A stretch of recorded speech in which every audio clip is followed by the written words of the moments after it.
പൗലോസ് ശ്ലീഹ എഫെസോസ്യർക്ക് എഴുതിയ ലേഖനം 3-ാം അധ്യായം 1 മുതൽ 21 വരെയുള്ള വാക്യങ്ങൾ.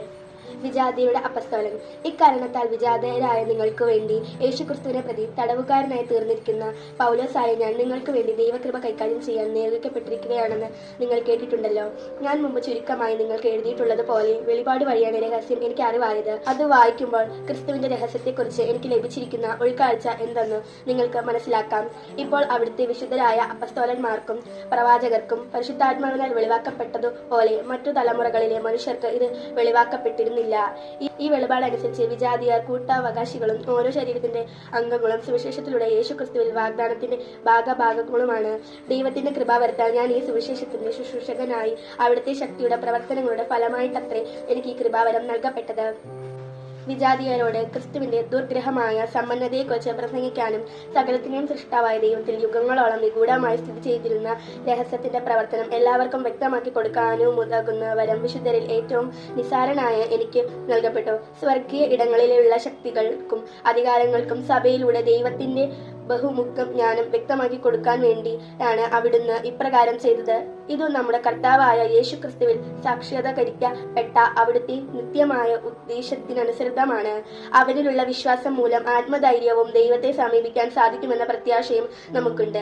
അതിനാൽ ഞാൻ നിങ്ങൾക്ക് വേണ്ടി സഹിക്കുന്ന പീഡകളെ പ്രതി നിങ്ങൾ ഹൃദയാവൃത അനുഭവിക്കരുത് എന്ന് ഞാൻ അഭ്യർത്ഥിക്കുന്നു. ഈ പീഡകൾ അത്രയും നിങ്ങളുടെ മഹത്വം. ക്രിസ്തുവിന്റെ സ്നേഹം. ഈ കാരണത്താൽ സ്വർഗത്തിലും ഭൂമിയിലുമുള്ള എല്ലാ പിതൃത്വങ്ങൾക്കും നാമകാരണമായ പിതാവിന്റെ മുമ്പിൽ ഞാൻ മുട്ടുകൾ മുടക്കുന്നു. അവിടുത്തെ മഹത്വത്തിന്റെ സമ്പന്നതയെ യോജിച്ച വിധം അവിടുന്ന് തന്റെ ആത്മാവിലൂടെ നിങ്ങളുടെ ആന്തരിക മനുഷ്യനെ ശക്തിപ്പെടുത്തണമെന്നും വിശ്വാസം വഴി ക്രിസ്തു നിങ്ങളുടെ ഹൃദയങ്ങളിൽ വസിക്കണമെന്നും നിങ്ങൾ സ്നേഹത്തിൽ വേരുപാകി അടിയുറയ്ക്കണമെന്നും ഞാൻ പ്രാർത്ഥിക്കുന്നു. എല്ലാ വിശുദ്ധരോടുമൊപ്പം ക്രിസ്തുവിന്റെ സ്നേഹത്തിന്റെ നീളവും വീതിയും ഉയരവും ആഴവും ഗ്രഹിക്കാൻ നിങ്ങൾക്ക് ശക്തി ലഭിക്കട്ടെ. അറിവിനെ അതിശയിക്കുന്ന ക്രിസ്തുവിന്റെ സ്നേഹവും നിങ്ങൾ ഗ്രഹിക്കാനും അതുവഴി ദൈവത്തിന്റെ സമ്പൂർണ്ണതയിൽ നിങ്ങൾ പൂരിതരാകുവാനും ഇടയാകട്ടെ. നമ്മിൽ പ്രവർത്തിക്കുന്ന ശക്തിയിൽ നാം ചോദിക്കുന്നതിലും ആഗ്രഹിക്കുന്നതിലും വളരെ കൂടുതൽ ചെയ്തു തരാൻ കഴിയുന്ന അവിടുത്തേക്ക് സഭയിലും യേശുക്രിസ്തുവിലും തലമുറകളോളം എന്നേക്കും മഹത്വമുണ്ടാകട്ടെ. ആമേൻ.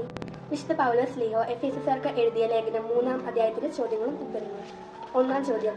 എഫേസോസ് 3-ാം അധ്യായത്തിന്റെ ശീർഷകം എന്ത്? ഉത്തരം: വിജാതിയരുടെ അപ്പസ്തോലൻ. 2-ാം ചോദ്യം. യേശുക്രിസ്തുവിനെ പ്രതി തടവുകാരനായി തീർന്നിരിക്കുന്നത് ആര്? ഉത്തരം: വിശുദ്ധ പൗലോസ്. 3-ാം ചോദ്യം.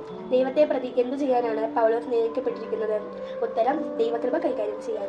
4-ാം ചോദ്യം. ദൈവത്തിന്റെ കൃപ വരുത്താൻ സുവിശേഷത്തിന്റെ ശുശ്രൂഷകനായി തീർന്നത് ആര്? ഉത്തരം: വിശുദ്ധ പൗലോസ്. 5-ാം ചോദ്യം. വെളിപാട് വഴിയുള്ള ഉൾക്കാഴ്ച എന്താണ്? ഉത്തരം: ക്രിസ്തുവിന്റെ രഹസ്യം. 6-ാം ചോദ്യം. അപ്പസ്തോലന്മാർക്കും പ്രവാചകർക്കും വെളിപ്പെട്ടത് എന്ത്? ഉത്തരം: പരിശുദ്ധാത്മാവ്. 7-ാം ചോദ്യം. ദൈവത്തിന്റെ കൃപാവരത്താൽ സുവിശേഷത്തിന്റെ ആയി തീർന്നു. ഉത്തരം: ശുശ്രൂഷകനായി തീർന്നു. 8-ാം ചോദ്യം. അവിടുത്തെ ശക്തിയുടെ പ്രവർത്തനത്താൽ ഫലമായി നൽകപ്പെട്ടത് എന്താണ്? ഉത്തരം: കൃപാവരം. 9-ാം ചോദ്യം. ആരുടെ മുമ്പിൽ ആണ് മുട്ടുകൾ മടക്കുന്നത്? ഉത്തരം: പിതാവിന്റെ മുമ്പിൽ. 10-ാം ചോദ്യം. വിശ്വാസം വഴി ക്രിസ്തു എവിടെയാണ് വസിക്കുന്നത്? ഉത്തരം: ഹൃദയത്തിൽ.